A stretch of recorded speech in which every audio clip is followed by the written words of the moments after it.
हमने कैमरों से फोटो निकाल ली है। एक्सीडेंट जानबूझकर हुआ है। जनाब वही है, रेडियोलॉजी के पास खड़ा हुआ है। इसके पहले इमरजेंसी वार्ड में था। मैं ये जानना चाहता हूँ कि जब रसूल ने मुझे उतारा तो वो कार उस वक्त उस एरिया में थी या नहीं।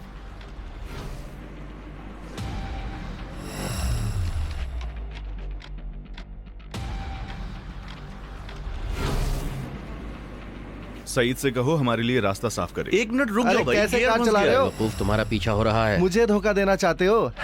मुझे वो घर पता है जहाँ तुम और सादिया रहते हो। पहले कोई हम तक पहुंचे, उसका काम तमाम करना। मुझे कहते हैं मोहसिन चालाक, बेवकूफ नहीं।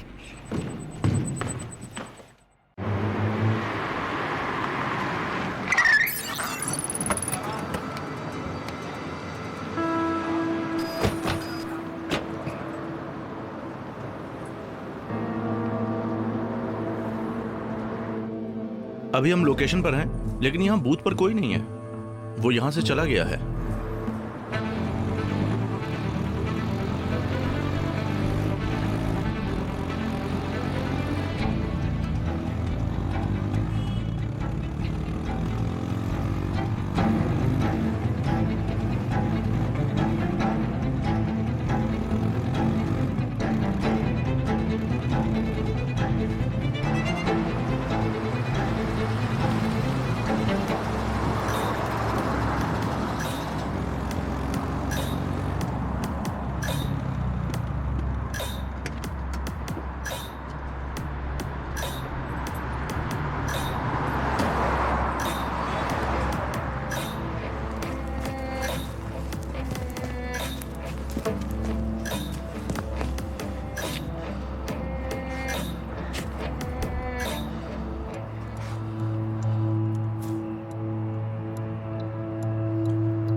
फरशीद दाऊद कहाँ हो? देख रहे हैं, हमारे सामने है।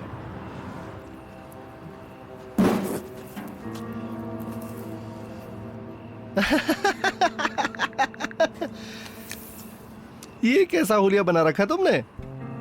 किससे छुपते फिर रहे हो जो इस तरह हुलिया बना रखा है तुमने? उस माली को देखो, उस पर ध्यान रहना चाहिए।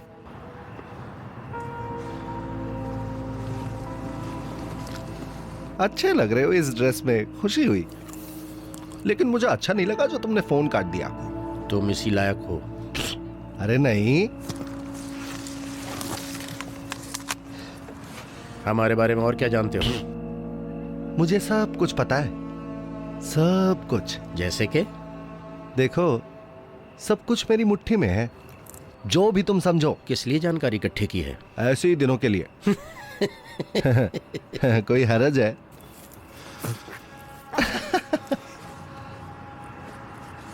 तुम्हारे किसी काम आने वाली नहीं।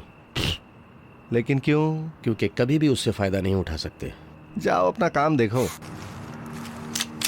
कहीं हमें मार मत देना पहलवान। मोहसिन, जो आदमी वफादार ना हो उसे जीने का हक नहीं।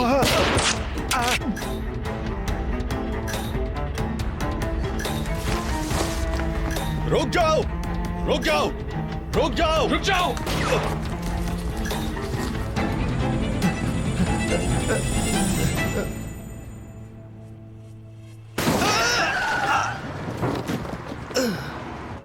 रुक जाओ।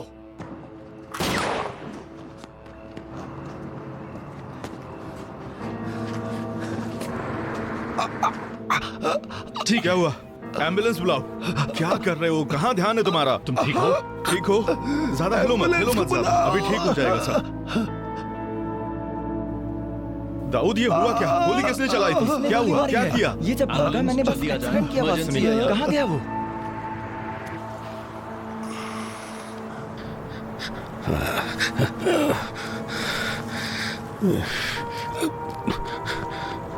ज्यादा मत हिलो, हिलो मत, खून ज्यादा निकलेगा वरना। एम्बुलेंस आने वाली है, हिम्मत रखो।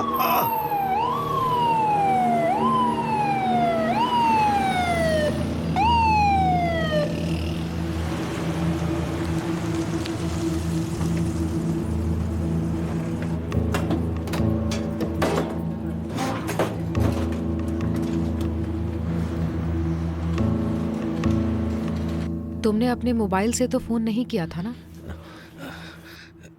कभी नहीं। मुतमईन हो? हाँ, मुतमईन हूँ। क्या मैं खुसरू को फोन करके बुला लूं तुम्हारा जख्म देखने के लिए भाई? नहीं, गोली अंदर पे बस नहीं है। तुम्हें कैसे पता है? मारने के लिए गोली नहीं चलाई, मुझे जिंदा पकड़ना चाहते नसीब थे। अच्छा था। तुम्हें एंटीबायोटिक खानी होगी वरना इन्फेक्शन हो जाएगा। सादिया, अब ये जगह महफूज नहीं है। अगर मोहसिन ने मुंह खोल दिया होगा तो? अब मोहसिन नहीं रहा, मोहसिन मर चुका है, खत्म हो चुका है। मैंने खुद देखा कि कार ने टक्कर मारी और वो हवा में उड़ गया। उम्मीद करती हूँ।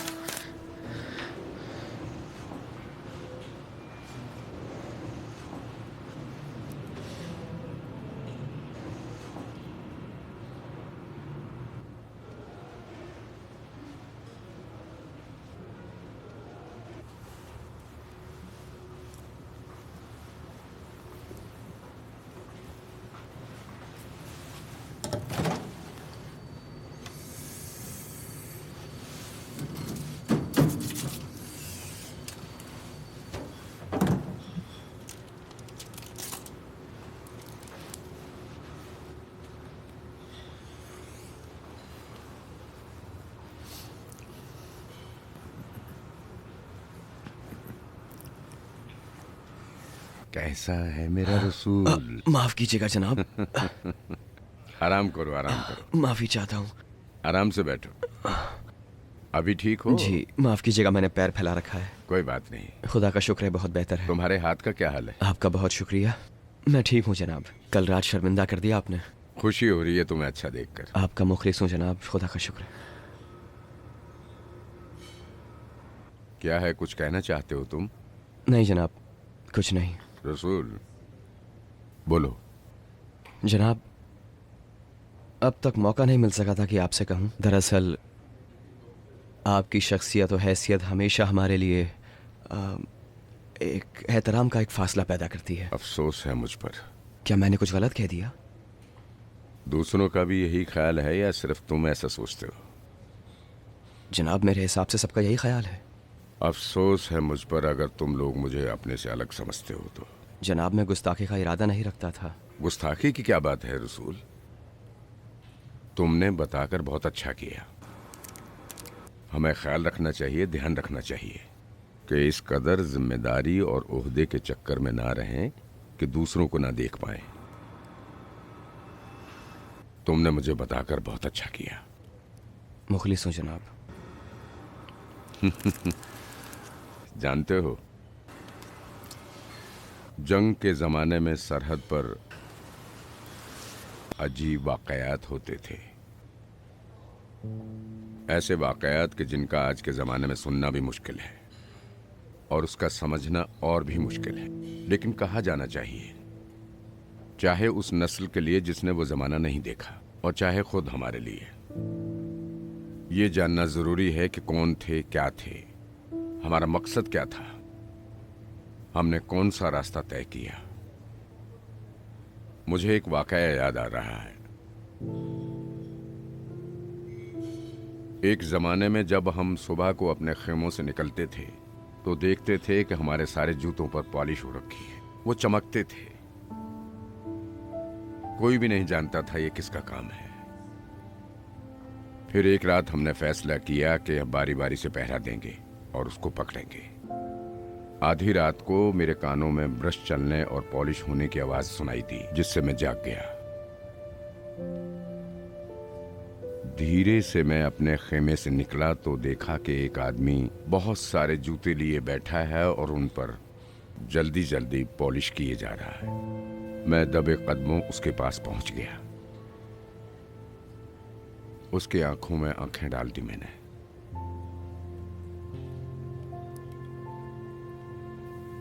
वो इस्माइल थे।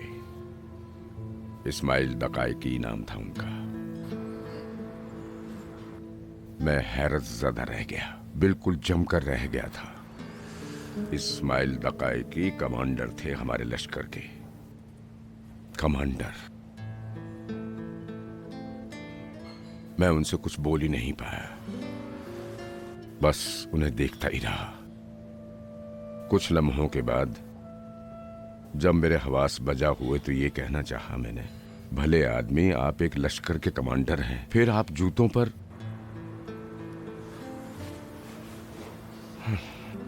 उन्होंने कहा, खामोश रहो, सारे फौजी थके हुए हैं, वो बेचारे सो रहे हैं, उठ जाएंगे। उसके बाद मुस्कुराए और पॉलिश करना जारी रखा। मेरे पास कहने के लिए बिल्कुल अल्फाज नहीं थे। थोड़ी देर के बाद उन्होंने कहा कि ये बात किसी को मत बताना, क्योंकि हो सकता है वो लिहाज करते हुए अपने जूतों को बाहर ना रखें।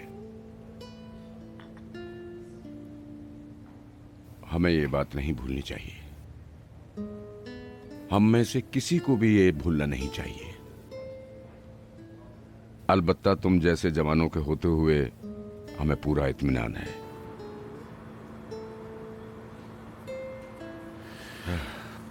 अपना जूस पी लो वरना ठंडा नहीं रहेगा। जी ठीक है।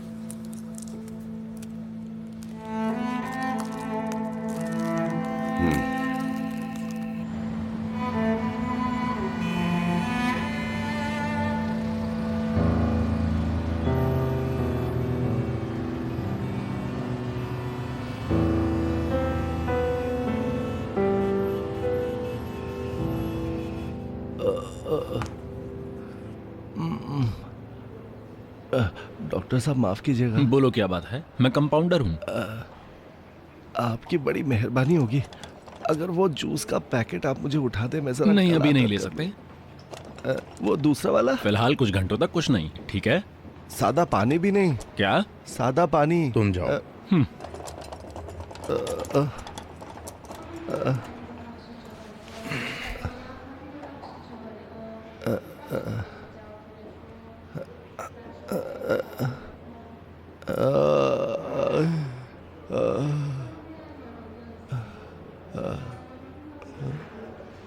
दोस्तों, इंटेलिजेंस वालों के लिए वक्त बहुत अहम होता है। देर का मतलब हार और जल्दी का मतलब भी हार। बस बरमौका अहम है। इस दफा तो खुदा ने हमारी मदद की है। जाओ तुम लोग अपना काम देखो। जी जनाब।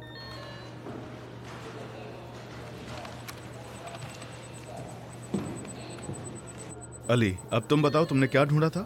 जनाब, ये मैंने मोहसिन कुलाही के नंबर की जांच की है। उससे आखिरी मर्तबा जो फोन आया है वो पब्लिक बूथ से था। असली नाम रहमत अली आबादी है। इसकी पैदाइश 1975 की है। रिपोर्ट में इसका चोरी का केस है। 13 मर्तबा जेल जा चुका है ये। स्मगलिंग से लेकर गाड़ियों की चोरी तक का इल्जाम है इस पर। उसूली तौर पर ये शरीर आदमी है। इसका पता क्या है? ये रहा, मैंने पता फरशीद और दाऊद को दे दिया है। अच्छी बात है, बहुत शुक्रिया। आगे जाके दाएं तरफ मोड़ना है।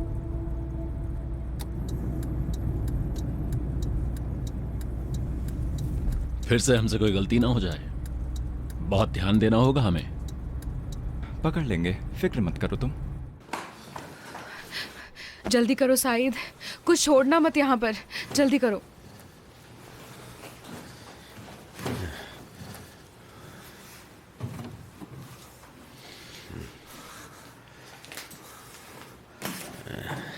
क्या कर रहे हो तुम?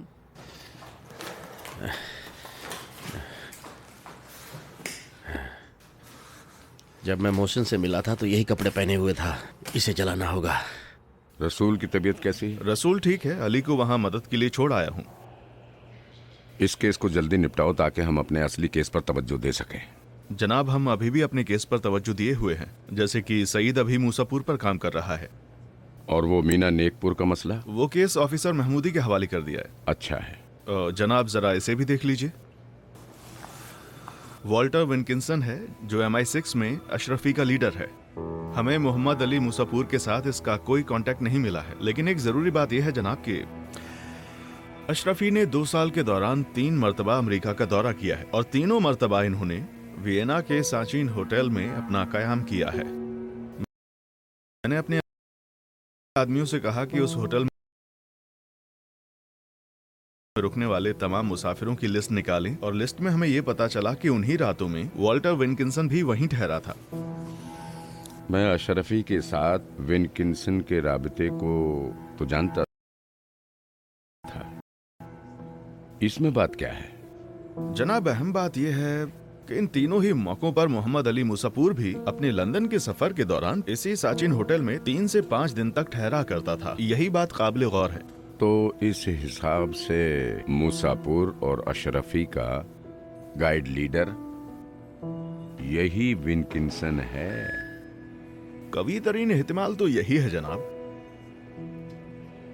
यहां तक तो अच्छा काम किया, ऐसे ही जारी रखो। जी जरूर। यहाँ के बाद दाएं हाथ मुड़ना होगा।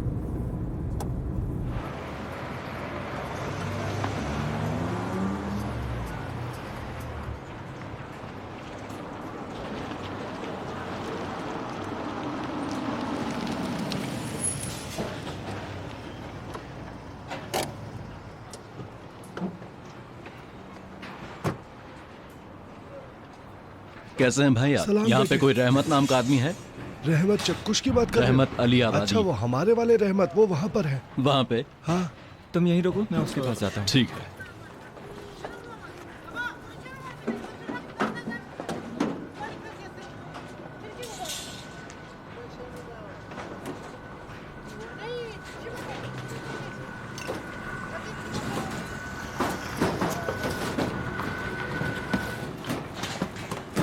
रहमत साहब। हाँ बोलिए। रहमत अली आबादी हैं आप? हाँ हाँ, मैं ही हूँ, बोलिए। मेरे साथ चलिए। किस लिए? आप आइए, मैं बताता हूँ। अगर कोई काम है तो बताइए यहीं पर।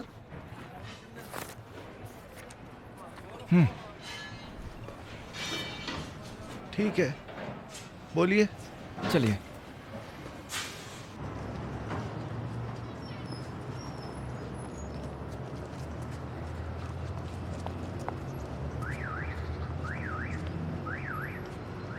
एक मिनट रुकिए, मैं आती हूँ।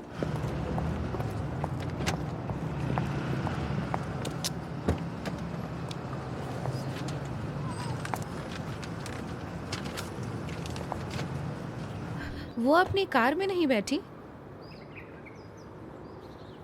वो जा रही है।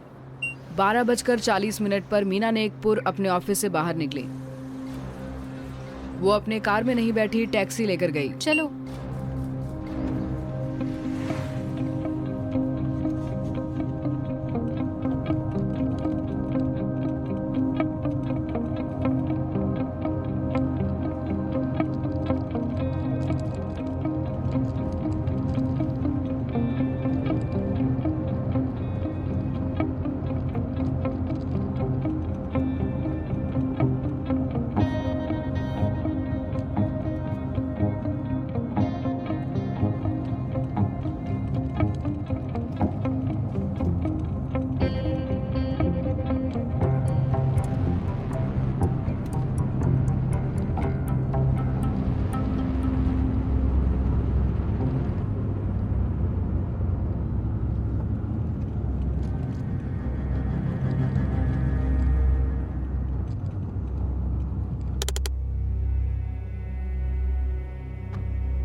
ठीक है, तशरीफ रखिए। बहुत शुक्रिया। आइए। आपकी मेहरबानी। आप ठीक हैं? जी हाँ, आप भी ठीक हैं? मैं भी ठीक हूँ, शुक्रिया।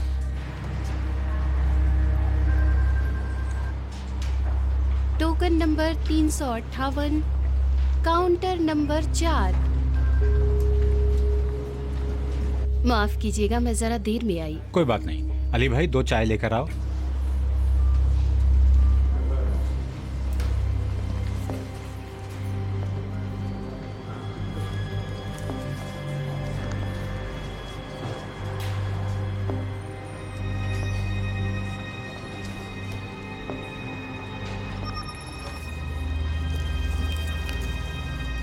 Token number 313, counter number 1।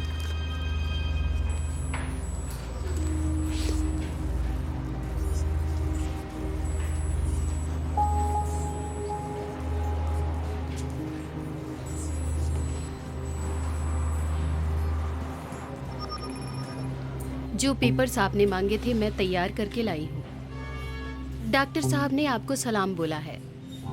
उन्होंने कहा है कि दुबई की फिक्र ना करें।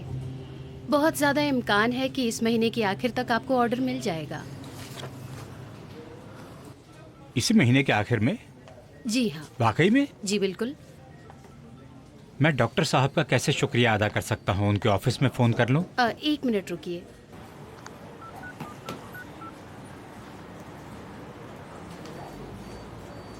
हेलो, सलाम डॉक्टर साहब, आप ठीक हैं?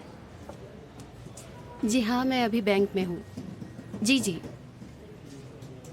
जी, आपका पैगाम उन्हें दे दिया है, वो बहुत खुश हुए। अगर आपके पास वक्त हो तो आपसे बात करके आपका शुक्रिया अदा करना चाहते हैं। जी कोई बात नहीं, ठीक है।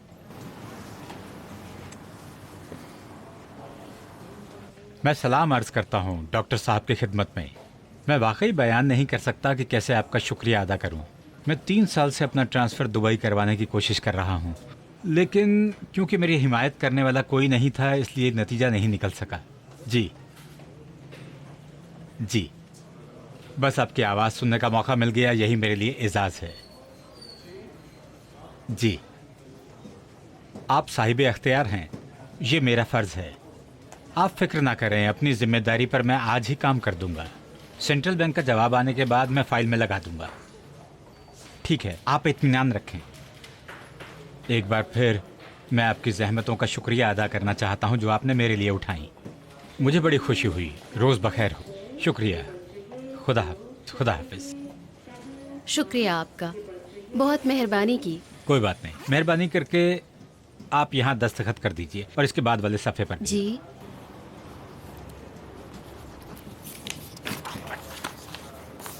यहाँ पर भी दस्तखत करूं? जी जी। शुक्रिया। कोई बात नहीं, मैं इंशाल्लाह इसे अंजाम देने के बाद आपको खबर कर दूंगा। बहुत मेहरबानी। आने का शुक्रिया। कोई हुक्म? आपसे मिलकर बहुत खुशी हुई। मुझे भी खुशी हुई। खुदा हाफिज। मेरा सलाम बोल दीजिएगा।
इस हिसाब से ईरान में हमारे पास कंप्लीट नेटवर्क नहीं पाया जाता है। हमारे एजेंट जितनी भी मजबूत और ऊंची दस्तरती वाले हों, लेकिन अगर नेटवर्क की शक्ल में काम ना करें तो अमली तौर पर हमारे लिए मुफीद काम नहीं कर सकते हैं और हम बिल्कुल कामयाब नहीं हो सकते हैं। किसी नेटवर्क के लिए माहिर आदमी की जरूरत होती है और ईरान में मौजूद हमारे लोगों में सलाहियत नहीं है। अगर जीन ईरान में होती तो ये काम आसान हो जाता। अब तो दोबारा ईरान वापसी का इम्कान भी नहीं है। बिल्कुल नहीं। हमारे सोर्सेज ने रिपोर्ट दी है कि ईरानी इंटेलिजेंस एजेंसी वालों ने उसकी शिनाख्त कर ली थी, और अगर हम थोड़ी देर भी कर देते तो उसका पकड़ा जाना यकीनी था। फिर हम कुछ नहीं कर सकते थे। एक एम्बेसी के काउंसलर को पकड़ लेते। अगर वो इस बात को साबित कर देते कि काउंसलर एक बहाना था तो जरूर वो ऐसा कर सकते थे। तो अब ईरान में हम कुछ नहीं कर सकते। नहीं, ऐसा नहीं है, अभी एक रास्ता बचा है।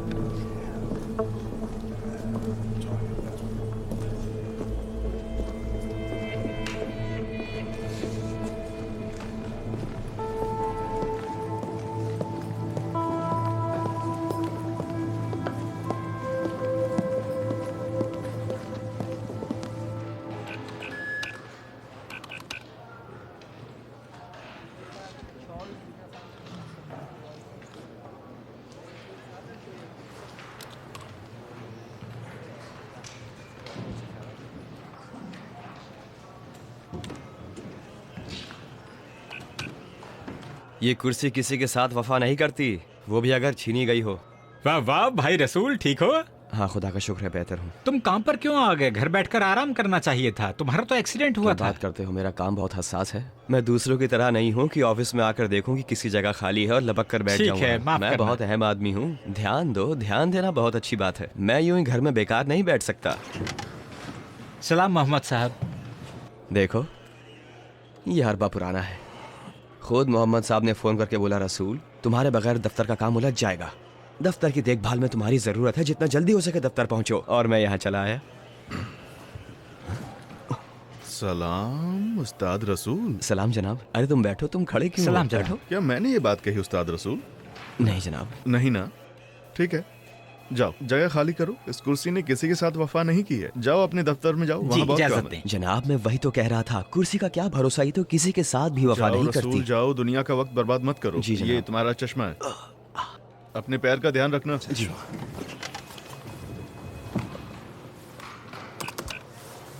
आंखें कैसी थी? इनमें से कौन सी थी? आंखें हाँ हाँ, थोड़ा सा इससे छोटी थी और थोड़ी गोल थी। ये साइज? हाँ हाँ, ऐसे ही। और नाक? क्या क्या? नाक कैसी थी? हाँ, उसकी नाक हाँ बड़ी थी, इससे थोड़ी बड़ी थी। हाँ हाँ, बिल्कुल ऐसा ही है, बिल्कुल बिल्कुल ऐसा ही है। आप मुतमईन हैं अंकल? हाँ हाँ, बिल्कुल यही है। बहुत शुक्रिया आपका। कोई बात नहीं। भाई हामिद, इसे मुझे भेज दो, मुझे इसकी जरूरत है। शुक्रिया। तो फिर मैं अब जाऊं, मेरा कोई इंतजार कर रहा है। क्या?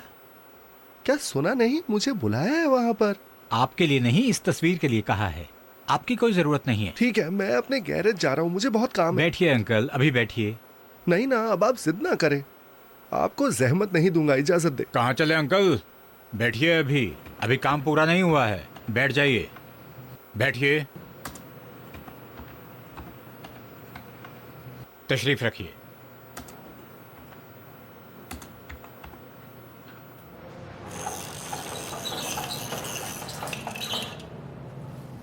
यहां से तो कुछ पता नहीं चल रहा है।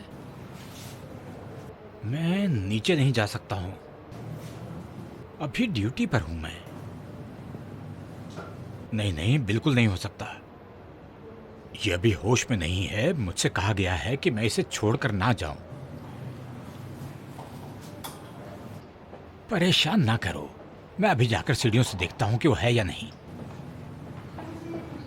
इतनी जिद मत करो, यहां का दरवाजा भी ठीक ठाक नहीं है। ठीक है, परेशान मत करो, अभी जाकर देखता हूं है या नहीं। जरा 1 मिनट होल्ड रखना। हेलो,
सब ठीक?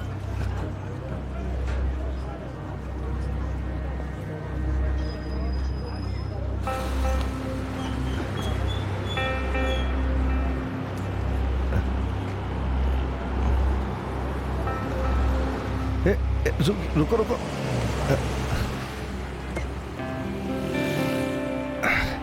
चलो जल्दी चलो। चलो। कहाँ चलूं जनाब? चलो मैं बताता हूँ, बताता हूँ। तुम्हारे पास सिगरेट है क्या? नहीं जनाब, मैं सिगरेट नहीं पीता। तो फिर बड़ी मेहरबानी होगी भाई, अपना वो मोबाइल दे दो, मुझे 2-3 जरूरी कॉल करनी है, किराए के साथ हिसाब कर लेना। ये लीजिए।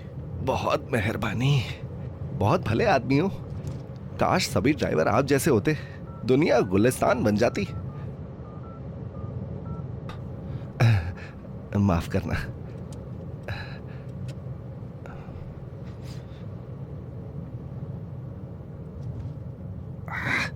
कहाँ दफन हो गए तुम? ये तो ऑफ आ रहा है। शर्मिंदा हूं, एक और कॉल लगाता हूं, जरूरी है।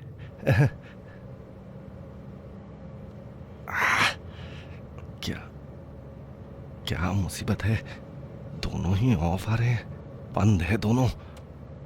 भाई बहुत मेहरबानी, दोनों नंबर मिलाए, दोनों ही बंद आ रहे हैं। तुम्हारा बिल नहीं उठा है, फिक्र मत करो। बताएंगे कि कहाँ चलना है जनाब? तुम दाएं तरफ से चलो, आगे चौक से बाई तरफ मुड़ जाना, वहां पहुंच के मैं बताता हूं।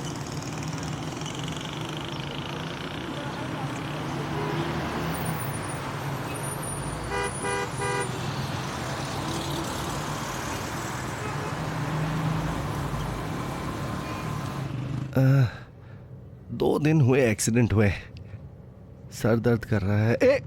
अरे मेरे भाई, वो उस दुकान पे, वो उस दुकान पर रुक दो, वहां पे। बहुत मेहरबानी, यही रोक दो। कोई बात नहीं, चाहिए। मैं अभी आता हूं, तुम कहीं मत जाना, किराए में जोड़ दूंगा।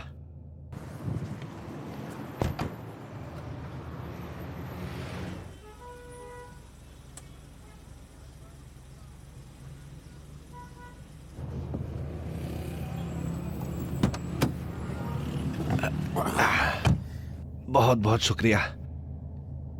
आप जो खरीदना चाहते थे खरीद लिया?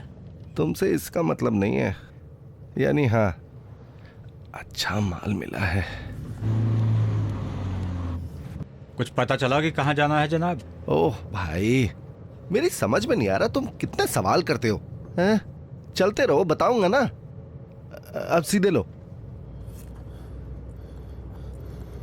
पीना है तुम्हें?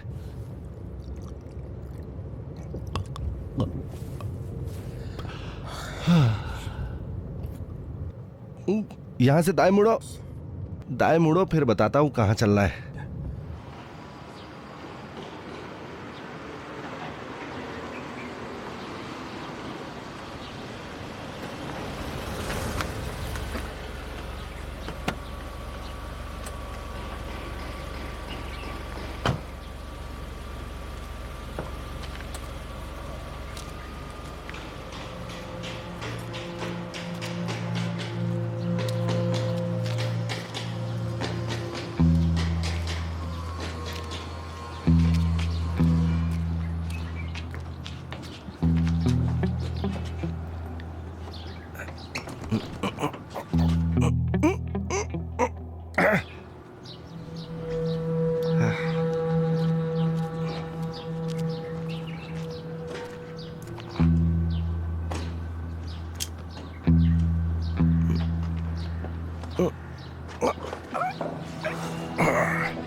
क्या हुआ? कोई नहीं है।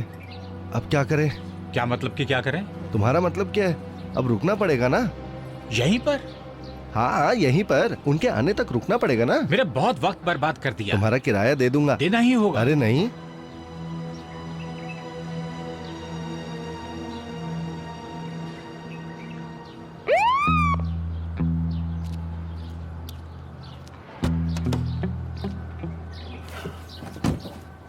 इतना शोर क्यों मचा रहे हो? तुम्हारा नाम क्या है? मेरे नाम से क्या लेना देना? मैं जानना चाहता हूँ। मनोज। तुम ना बहुत बातें करते हो।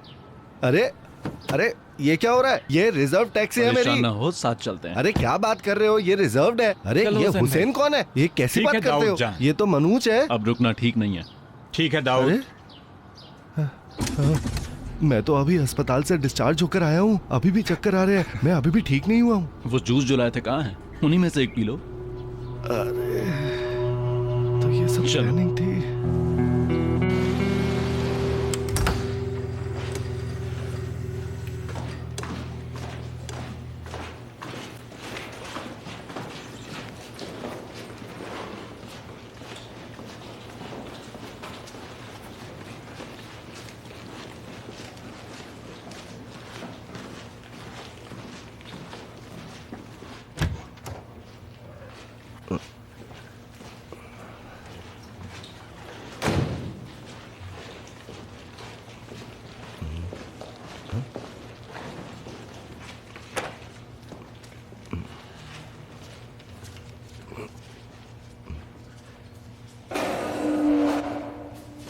बैठो। आप तशरीफ रखिए। बैठो। चलो।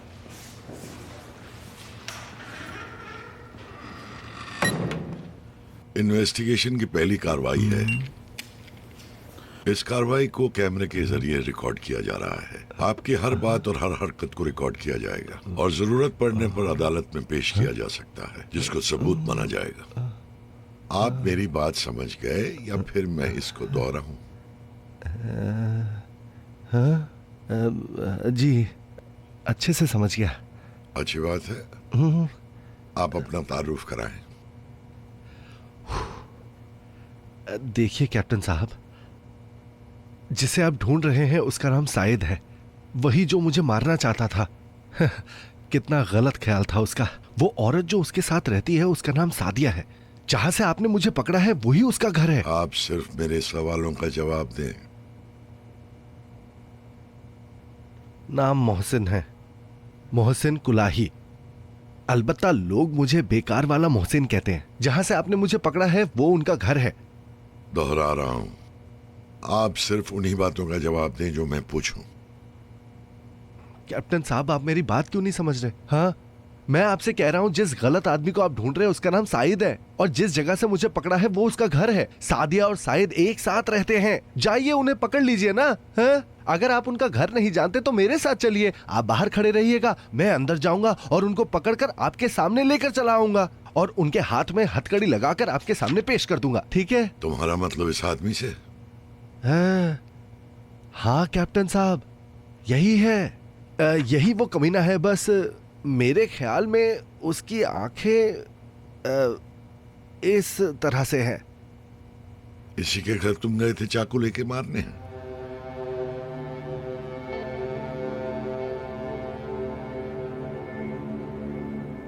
जी।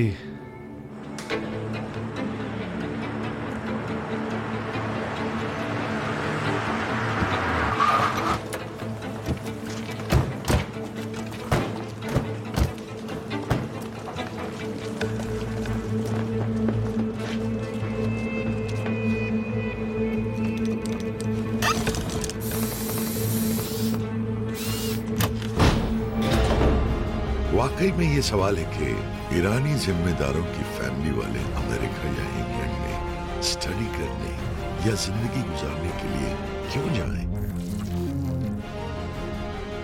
तुम कल सुबह को उस लड़के मोहम्मद की माँ के पास चली जाना। किसी भी तरह से मोहम्मद के काम की जगह का पता करो। उसकी गाड़ी में जीपीएस फिट कर दो। उन खातून से उस एनजीओ के बारे में पूछा?